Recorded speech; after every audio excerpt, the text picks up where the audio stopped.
Hello everyone, my name is Josh and this is called Industry Musings, and today I'm going to be talking about Scream 5 or Scream 2022 depending on how you look at it. And this film takes place some years after the events of Scream 4. We are no longer following Sidney Prescott or Gail Weathers or Dewey Riley outright.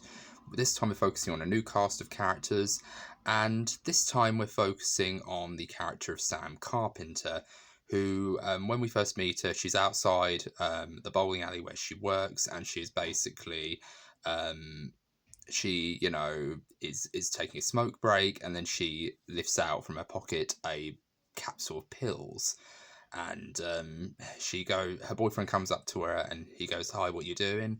And she goes, "Oh, I just found myself I'm just playing with your boner pills." And then he says to her, "You are my boner pills." So there's that interesting little exchange. I wasn't a fan of it, but oh well. But yes, Richie and Sam, in case you couldn't tell, are boyfriend and girlfriend, and it's during this time that she actually gets a phone call from an old school friend of hers named Wes Hicks, who is the son of Deputy Hicks from Scream 4. And she says that her sister Tara Carpenter, played by Jenna Ortega of Wednesday and X fame, has been found, is in the hospital. She's been stabbed multiple times, and they might seem to think that it's related to a Ghostface killing. So she decides to go back to Woodsboro and try to go and see her sister and try to get her out of Woodsboro so that she's safe and that she's okay. But along the way, she stumbles into a whole entire rabbit hole of interesting phone calls from a guy called Ghostface and all the rest of it. And she doesn't know what's going on. She's absolutely, frustrated, and she's angry that this is happening to her sister and it's happening to her family. But then she starts to realise that, this could have something to do with what she discovered many years ago. Now, not much is known about her family, but Sam basically said that she basically went off the rails as soon as she found the diary of her mother, who said that she had a fling with Billy Loomis. Now, this plot point does present a problem for me, because I don't really know how this could have happened, because if we're talking about the events of Scream 1, there is no way that Billy Loomis could have had a fling with another girl around the time that he was seen dating Sidney Prescott. There was just no way. And I kept on thinking, when I first saw it, I went to go and see it with my brother-in-law, and me and him were basically at the cinema, and I literally leaned over to him and said, "Oh, it's Sidney Prescott's daughter. Like, that's got to be who she is. Like, that's the only way this could have actually worked." But then apparently no, this was someone else who apparently Billy Loomis slept with during the events before the original Woodsboro killings. And it just really made me found myself scratching my head, like, that's a massive plot hole. But okay, this is the daughter of Billy Loomis, apparently. Or I'm going to say she is the product of an intimate relationship between her mother and Billy Loomis. He's not her father. I'm definitely going to say that right now. He's not a father, because yes, he might have, conceived. He might have been responsible for her creation, but he didn't raise her. He didn't, he wasn't there to feed her, clothe her, guide her through all the morals of life. So, as far as I'm concerned, Billy Loomis might be related to her biologically, but he has F all to do with her in terms of how he raised her and all the rest of it. So, the fact that they're making a big deal of the fact that, you're Billy Loomis' his daughter and things like that, and your father, Billy Loomis, killed everyone in this house, I just think, just stop, ladies and gentlemen, because Billy Loomis is not her father. Yes, he might have been responsible for doing the deed that created Sam Carpenter, but he has nothing to do with her in terms of raising her. So that's one big problem that I'm going to address right off the bat. So the fact that they're kind of lingering on this really makes me angry, because all it takes is for someone to say, yes, you may have been Billy Loomis's daughter on a conceptual level, but he didn't raise you. He didn't teach you the morals that you needed to teach throughout life. But that's just me. I might be in the minority here, but I personally I'm not a fan of that twist. It's kind of like, I suppose, with the Halloween franchise with Halloween 2, when they revealed the plot point that Laurie Strode is in fact Michael Myers' sister. It's one of those things that you're either okay with it. I was okay with it when I first heard it. Like, I thought, oh, that's okay. It's not a deal breaker. But then some people might say that, oh, how can that make sense? Like, Michael Myers is a shark. He's a killing machine. And I agree with that too. He doesn't necessarily need to know someone in order to kill someone. He just basically sees people as meat. Eat, and that's all he does. So people it either works for you or it doesn't. To me, I'm kind of half and half on that one, but I do kind of see that this is kind of like our generation's version of the Michael Myers or Laurie Strode as Michael Myers' sister twist, where it kind of feels like, oh, that doesn't really make a lot of sense. But depending on who you ask, you're either okay with it, or it either works for you or it doesn't. But to me, that doesn't work for me. So I feel that that's something that I'm going to address later on. But yeah, I do think it might work for you, who knows? But yeah, Sam confesses this bit of information to Tara when she goes and sees her in the hospital. And Tara, surprisingly, is not happy because she thinks that this entire bit of information is the reason why she's in the hospital, and now she's connected to this psychotic legacy that she had no choice in, making. But in a way, I kind of am on Sam's side here, because even though, yes, she is the daughter, and I'm not going to say it, she is the daughter of Billy Loomis, but she isn't the daughter of Billy Loomis, if that makes sense. He didn't raise her. But I still think, even though that is the case, Sam had no control over the fact that she was conceived by a potential serial killer. She had no control over that. So the fact that Tara is basically blaming her. But then again, Tara's been stabbed. She's been through a very brutal ordeal with Ghostface. So she's probably thinking, I can't deal with this right now, Sam. You need to leave. And I totally get why she does that. And I think that's something that really shows in Jenna Ortega's performance. Jenna Ortega is just such a fantastic actress that she has so much range. And she's 20 years old, so the fact that she is this experienced and she has such a strong command of her craft this young in her career, this early in her career, really goes to show that she has tremendous talent and she has a bright future ahead of her. She literally has a bright future ahead of her right now. That she's literally done stuff like Wednesday, X, and she's been on SNL, so she's done a lot of stuff.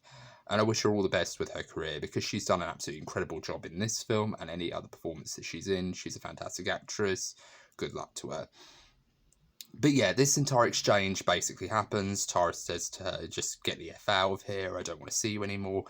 And Sam leaves because she knows that she's been through a lot. She's been through a lot of, pain and torture and torment. So she decides to go into the waiting room, and she goes into a mirror and she sees basically a ghostly apparition of Billy Loomis. And this is another problem that I have with the film. The way they could have depicted Billy Loomis is he's in his trademark white shirt, sleeveless white shirt with bloodstains on him, and he starts taunting her and saying, antipsychotic medication isn't working as well as it used to, is it, Sam, kind of thing. And Sam just basically tries to ignore him. And it's really annoying because part of me feels like, yes, it's supposed to be her seeing Billy Loomis as a reaction to the fact that she's not taking a medication. But how would she know what he looks like? How would she know what she looks like? She hasn't even met him, really. She's just basically seen all sorts of things. So that's another plot hole, but I digress. So she tries to basically find answers as to who could have potentially attacked her sister. She goes over to try to get Dewey's help, Officer Dewey, played by David Arquette. And Dewey's in a very bad place. He's pretty much gone to the bottle. He's divorced from Gail. He's in pretty much a mess. He's living in a trailer. He was, he was excommunicated from the force. And now he's living on his own in a trailer park, and he's pretty much succumbed to alcoholism, and he, occasionally gets involved in the old barroom brawl. And he's very much, a mess. So when Sam shows up with Richie, he basically says the only thing you can do is get out of Woodsboro, and another thing that you need to be wary of is never trust the love interest. And this immediately gets, Dewey, Richie offended, and he's like, hey, don't talk like that. And he goes, oh, well, I don't really care, I don't really know you. So that was a great exchange. I absolutely love it. And Dewey is very reserved. He kind of just says, go somewhere else. I'm not the guy for you. Like this, you clearly need more experts. You need to call the police, and you need to, encourage them to put a watch on your sister and redo whatever you can, let the police do whatever they need to do. But Sam basically isn't very satisfied, and Richie says something that I kind of find very weird. He says in one scene that he's never seen any of the Stab films. There's a conversation that him and Sam have on the ride over to Woodsboro, where he basically says, oh, there was this killer that happened several years ago. He wears a Ghostface mask and he was tormenting a bunch of teenagers. It was a big story involving Sidney Prescott. They made a film series about it called the Stab series. Have you heard of it? And he goes, no. And he goes, oh, what's it about? And then he goes, oh, it's about the Ghostface killings. It's real life Ghostface killings. And he goes, oh, so it's like Halloween. And then she goes, no, it's nothing like Halloween, but it is technically like Halloween. And I like that idea that, they're basically trying to make fun of the fact that, oh, it's very similar to Halloween, when in reality, that's what partly got Kevin Williamson to write the script for Scream, is the idea that he was a huge fan of Halloween and various other, horror films of the 1980s and the 1970s. So he could have made the whole entire screenplay about that, whilst also deconstructing horror movies. So that was a nice full circle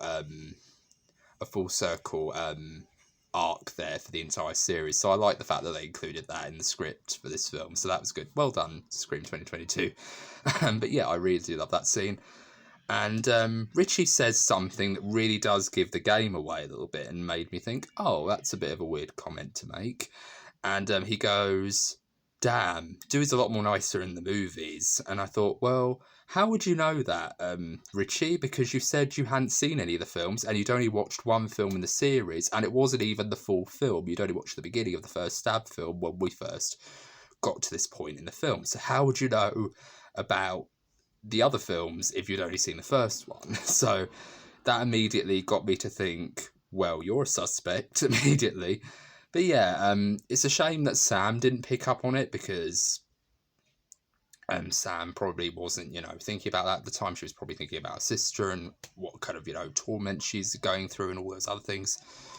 So they immediately go to the Martin Meek's house, and after a phone call with Sydney and Gail, Dewey decides to join Richie and Sam temporarily on their investigations into the Ghostface killings. And he goes round to the Meeks Martin's house. He's reacquainted with Randy's sister, and there's an entire foundation dedicated to Randy Meeks, the Randy Meeks Foundation Cinema Club. And that's when they really start to deconstruct requels. And requels are essentially when you have a sequel to something that also contains legacy characters. So the best example of this that I can think of off the top of my head is the Star Wars sequel trilogy, directed by J.J. Abrams and Rian Johnson, respectively. So, as one example I can think of. And right off the bat, they're meant to be a group of friends, right? But for some strange reason, they immediately start calling each other out and saying, maybe you're the killer, maybe you're the killer, maybe you're the killer. And it's like, you're a really bad group of friends, aren't you? Like, there's no loyalty between you guys. Like, you're not going to yourself like, oh, actually, I know that this person couldn't be the killer because they would have had to have been here at this time, and this person wasn't here. And I kept on thinking to myself, are you guys really doing this? Like, you can't just throw around accusations. You have to have physical proof. You have to actually deduct before you can make, accusations or assumptions on people. So that really annoyed me, that this group of friends immediately, right off the bat, just immediately started accusing each other of being a killer. And I just felt like, you guys are a really terrible group of friends, aren't you? Like, you really aren't that good to each other. But yeah, my least favourite character, number one, Wes starts to say to Dewey, maybe you're the killer because you've known this legacy long enough. You've been around the Ghostface killers a long time. Maybe you snapped, and you also, had your girlfriend dump you and you crawled into a bottle. I think it's safe to say you're on the suspect list. And then Dewey just has this really great but very Dewey comeback where he goes, well, maybe you're the killer because that cut deep. And I just thought, oh, Dewey. you're adorable, Dewey, but better comebacks. Better comebacks, Dewey. Better comebacks. Like, I'd have just said, well, Wes, you're as much guilty of being the killer because you have a connection to Tara and you had a crush on Sam Carpenter at one point. I think Mindy let slip that you had a crush on Sam at one point. So what more of a better opportunity for you to get Sam back into your life than to actually attack her sister and stage it like you're the innocent bystander? So you have a lot more of a reason to be the killer than anybody else. Spitting facts right here, ladies and gentlemen, that's me. But yeah, I personally think Wes was a total douchebag in that scene. Like, yeah, I'm, as much as I like to defend, like to, you know, throw shade at these characters, it is fun to see them kind of, you know, point stuff out at each other. But yeah, I wasn't a fan of Wes as soon as he basically just started calling everyone the killer, and he even called out Dewey. Like, I thought, okay, him being an alcoholic wouldn't make him a good Ghostface killer, because a Ghostface killer needs to be smart. He needs to be quick. And when you're drunk off your arse on whiskey, you're not going to be able to function that well. So the fact that he's accusing him of being the killer just didn't really make a lot of sense to me. So yeah, that was one of the things that really annoyed me about Wes as a character. So when he died, it was like, oh yeah, I don't really care for him. So yeah, it was just kind of, oh, who cares? But yeah, I wasn't a fan of him, and a lot of the other characters weren't that very interesting to me, or they didn't grab me right away. Mindy wasn't that great. She was just basically the Randy stand-in who just basically just talked about, you know, the Stab sequels and everything like that, how J.J. Abrams ruined their childhoods with that last film and things like that. So that's basically a tiny little dig at Star Wars. That was a good scene, but I just felt like none of these characters really grabbed me in any way. They never really kind of made me think, oh, I actually really like these characters and how they're written. And it just really kind of made me go, oh, I don't really care about any of you because you're a very crappy group of friends. And of course, Mindy, later on in the film, she decides to get drunk and get high and watch a film in which her uncle was brutally murdered in. And I thought, well, there's something wrong with you, Mindy. I'm sorry, but that's not how you deal with your emotions. That's not how you deal with, you know, processing, you know, the grief of your friends dying. Like, she clearly didn't like Wes at all. Like, she even says at one point when Wes brings up, you know, oh my God, my mum was in one of the sequels. She even says nobody cares about the shitty inferior sequels, Tyler, and things like that. She's not very nice to Wes. Not Tyler, excuse me. Nobody cares about the shitty inferior sequels, Wes, and things like that. So she doesn't really like him anyway. So it's like, why does she even care if, you know, she's grieving over the loss of Wes, when in reality she's just basically watching another slasher film or another horror film that's inspired by the original Woodsboro killings. It doesn't make any sense. So there's a lot of things in this film that I like, but then I don't like. But before that scene, there's a really great sequence where Dewey phones the original trio, Gail and Sydney, and there's a really great sequence where Sydney is shown doing very well for herself. She's now a mum, she's jogging on a boardwalk somewhere, and she just basically picks up the phone and she goes, hi Dewey, how you doing? And he goes, oh, the Ghostface killer's back, and he says, I could really use your help. And she goes, well, no offense, Dewey, but I have no intention of going back to that town again, ever again. And he goes, okay, that's fine. And she goes, well, the new generation of teenagers are going to be really lucky to have you look after them and watch over them, so you be safe, okay? And it's such a wonderful moment because it really shows that, you know, there's history between these two characters, and not only are they just really good friends, but they're also connected. That bond between them is not just Ghostface, but the fact that they've been through a lot together, but they also have the connection that Dewey's sister, Tatum Riley, was Sydney's best friend. And the fact that they have that connection, that they're almost like family, that they've almost created their own family through just the two of them, that I find really nice. And there's this really awesome line, which apparently Nev Campbell improvised, where Dewey goes, do you have a gun? And he goes, I'm Sidney Prescott, of course I've got a fucking gun. And I absolutely love that line. Like, I love the fact that, you know, Nev Campbell improvised that on the spot. That was just so awesome. That's such a Sydney thing to say. But I really like that entire scene. It was very sweet, and it ultimately turned out to be the most heartbreaking scene in the film, because there's other scenes that happen. There's a scene with Gail where she goes up to Dewey and she nudges him in the arm and goes, you know, you told me the killer's back in a text. How dare you, Dewey? And I thought, hey, that was the only way I could get a hold of you. Like, there was no other way I was going to, because you're a successful TV host now and things like that. And it was just such a sweet scene, but it made me feel really sad because we need to get to the hospital scene where Ghostface is going after Tara, and Tara is trying to defend herself, and she's in a wheelchair, and she's got an arm in a cast, and her arm's still bleeding, and blood's literally, you know, slipping out of the cast and onto the wheel. So she's trying to do it one-handed with the arm that has the cast in it, but she can't do it, and it's really painful.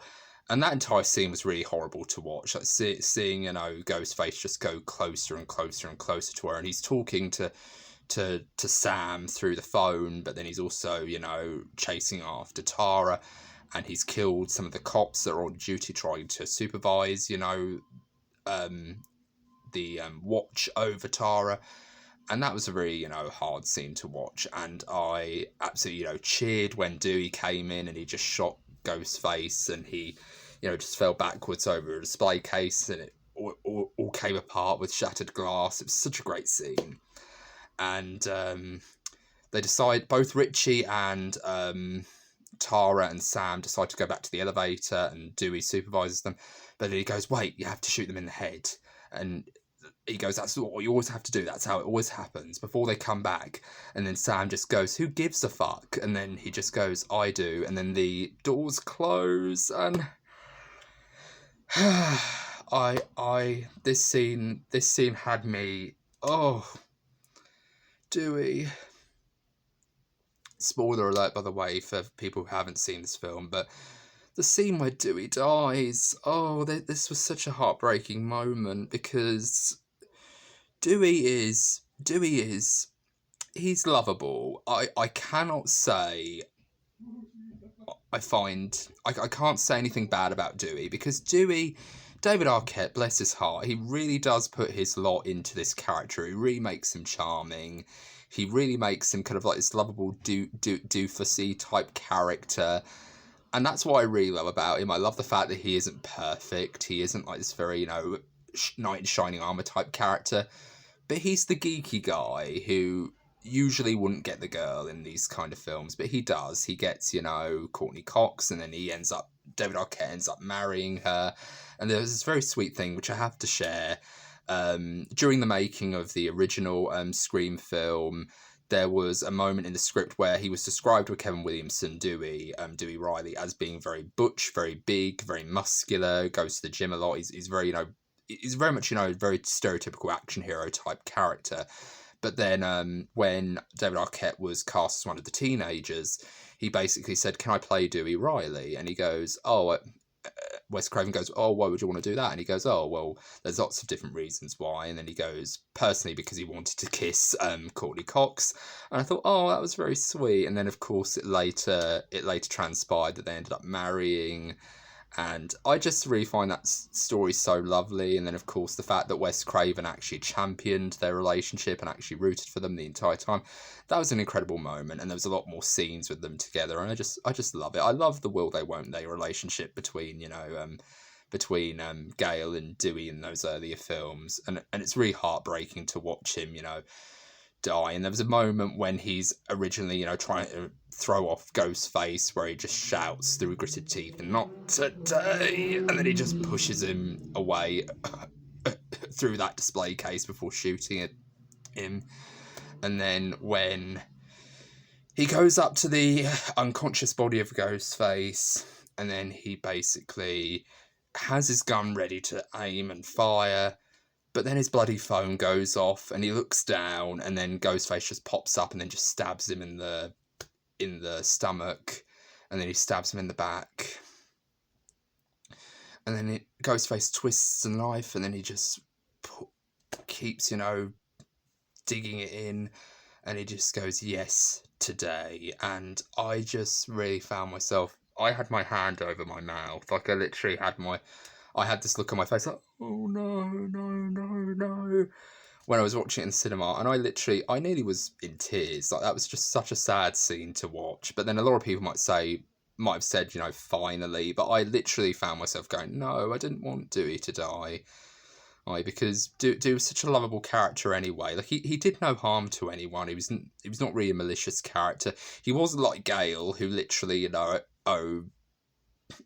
has a good comeback for everybody. He's always very sweet and very kind of, innocent in many ways. Like that line where he goes, "I'm 25. I was 24 for a whole year." That's such a sweet line, even though it's a very silly line from the point of view of someone else, or if anybody else said that would be kind of cheesy. But the way David Arquette delivered that, it really just kind of made you think, oh, he's just so sweet.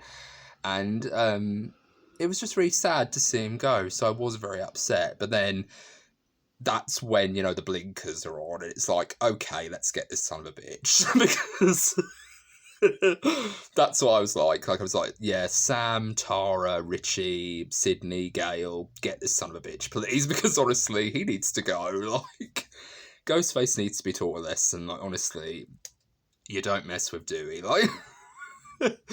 And it was really heartbreaking because there was that shot where there was the body bag came out, and then Gale comes rushing up, and she's like, crying, and she falls to her knees. It's all in slow motion.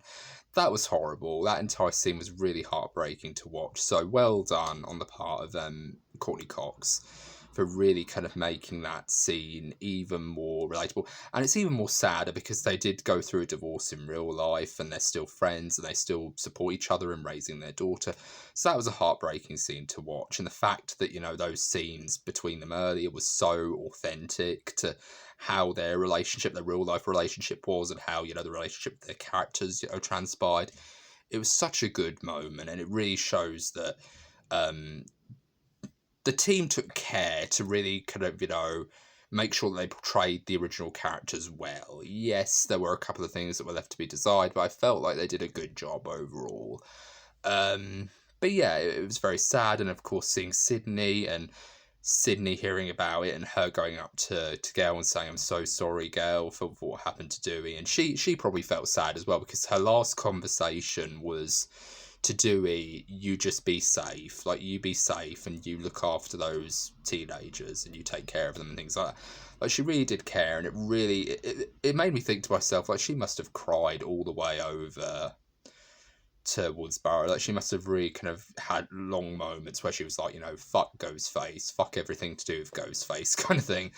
And I don't blame her, honestly. If I was going through this, I'd be like, screw this guy, like let's get him. And by God, they do. And I really do love that final climax. Yes, it's a little bit of a recycling from the first film, but it was so well done. Like, there's a house party at Stu Mocker's house, which is Amber's house, and they try to get everybody out. A couple of people get killed and stabbed very fatally.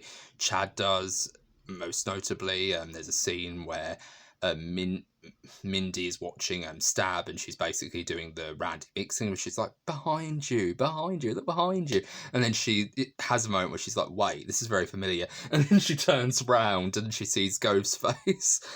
I love that moment. And then, of course, fun fact, like Skeet Ulrich in the original film, in this film, Richie's character, Jack Quaid, is actually in the Ghostface mask during that shot. So there's actually really a lot of interesting little stylistic homages to the original film as well, which I really like. And when the big reveal happens, it's revealed that Amber, and spoiler alert by the way, it's revealed that Amber and Richie were in fact the Ghostface killers.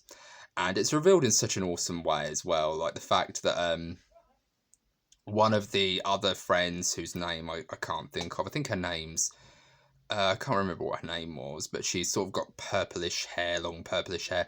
She kind of just goes, can someone stop accusing me? I'm not the killer. And then Amber just goes, I know. And then she just pulls out a gun and she shoots her. And then she just goes, welcome to Act 3. And I thought, that's actually a really good way of revealing the killer. Like, that was a surprise. I literally didn't think it was Amber in a million years. But then, you know, I thought, you know, that there was a ton of other people who I thought could have been the killer. But then as soon as they died, I thought, you know, I don't believe it for 1 second. Not until I've seen a body. Like, that was one of those things where it could have very easily been staged. But because we actually see the death of one character who I thought was the killer, I thought, oh, it's obvious that it's not them. But yeah, I really just kind of found myself thinking that was a good reveal. But yeah, I really just think this entire climax is awesome. The fact that, you know, Sydney tries to, you know, fight off Ghostface, but then she falls over the banister and she's going to Richie, you need to get the gun, Richie. And then he goes, I'm getting there, you shot me, remember? Like, there's little funny moments like that, but then of course he's deliberately delaying his progress because it's later revealed that Richie is the killer. He's, you know, he's Amber's accomplice. And he stabs Sam, and they have that confrontation in the kitchen where they're going, why are you doing this? And he just goes, oh, for the longest time, you know, we've always had, you know, very crappy sequels. And then they're re-pushed over the edge by Ryan Johnson making the 8th film and changing it and making too much change. And he goes, how can fandom be toxic, eh? Because we love something, we immediately are notified as toxic and things like that. But I actually found myself going, oh my God, you guys are literally, you know, really deranged. Like, you really do want to copy everything about the original down to where it, you know, took place. But I just kind of found myself thinking, I'd have just said, you know, you guys are such dopey fanboys that really, you're not even anything close to what Billy and Stu did. Like, I'd have really dug the knife in. I'd have really said, you know, you're just a bunch of, you know, hapless nobodies, busybodies, you know, oh, whatever. You're just a bunch of pale imitations. That's all you are. You're nothing original. You're nothing interesting. You're very clumsy and all over the place. Like, I would have really, you know, pushed them. I'd have redone what Sydney did to Roman in Scream 3. Like, I'd have really, you know, dug the proverbial knife in even deeper and have just said, you guys are just really, really dumb fanboys. That's all you are. And yeah, it was such a satisfying scene. And then of course there's a big confrontation where Gail and Sydney are fighting, you know, Amber in the kitchen, and Sam's trying to fight Richie in the corridors. And then of course Tara gets involved with fighting Amber at one point. She beats her with her crotches, her stability crotches. And it's such a great climax, and I really love it, and it's so well done. And then of course Amber reveals that she was the one who killed Dewey, and then Amber goes, yeah, and he went down like a bitch and things like that. And then Gail just punches her in the face, and I thought, good on you, Gail. Like, punch her. Like, this character, she deserves it. And then of course, she tries to back out and say it was radicalized, and Gail goes, oh, by movie fans.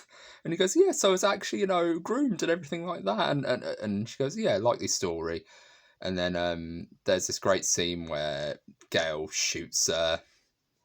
And then she just falls on the cooker and she just bursts into flames. And I thought that was a good scene. And then Amber says something about passing a torch, and then and then Sydney just says comedically almost afterwards, after she's just burst into flames, good luck with that torch. There's so many great moments like that. But yeah, that's a good moment. Great send off for Sydney and Gail. I think if they hadn't shown up in the next film, Sydney doesn't, but Gail does. I would have been happy if this was just the final goodbye for Gail and Sydney. That would have been a great way to end it, because they've always been there during every unmasking. They've always been there during every confrontation, and it just feels extra special that they're now, you know, doing this one last hurrah with these Ghostface killers that are kind of in homage to the original. And Sam and Richie are having a fight, and then, you know, she decides to pick up the knife and stab him, and she says a line which is good, but I just kind of felt like, oh, it's a little bit iffy to me with the way it was delivered. But yeah, she says, I'm introducing a new rule to this horror film franchise. And he goes, yeah, what's that? And she goes, never fuck with the daughter of a serial killer. And then she just stabs him in the jaw. And she stabs him. I wasn't keeping count, but I was just sort of in shock the fact that she was just stabbing him relentlessly. But apparently people have been keeping count, and apparently it was 27 times that she stabbed him. And she even goes so far as to seal the deal with cutting his throat. And it's very graphic, very, you know, bloody and awful, but it was a great moment for Sam, because she's taking this dark side in her and she's wielding it to her advantage. She's not being the psychotic serial killer that could don the Ghostface mask. She's being the savior. She's being the one who can save everybody. She's being the one who's protecting her friends, doing all that stuff. That's what she's doing. She's basically saving her friends. She's making sure the Ghostface killers don't happen any further. She's being Dexter Morgan, essentially. She's using her dark side. She's using her dark passenger, as it were, to basically save her friends. She's not being the evil, psychotic Ghostface serial killer that she could be. So that's what I like about it, is she's taking that dark side and she's claiming it for her own. She's owning it. And that's what I really like about it. That's the ending that I really enjoyed. But yeah, it kind of made me think, oh, there's going to be a little bit more of a twisted protagonist this time round. We're no longer going to have the squeaky clean, Sidney Prescott character. We're going to have a much more twisted protagonist, and that's what I'm going to really look forward to with Scream 6, and I look forward to covering that very soon. But I hope you enjoyed this video for Scream 5. Let me know in the comments what you thought of this particular installment, and did you agree with a lot of the problems that I had with this film? The small problems I did have. Did you have any other problems with this film that I might have had, or did you enjoy this film overall? Because I did enjoy it. I thought it was a really good film, and it's a good starting off point for this new series of films that are going to follow this new cast of characters.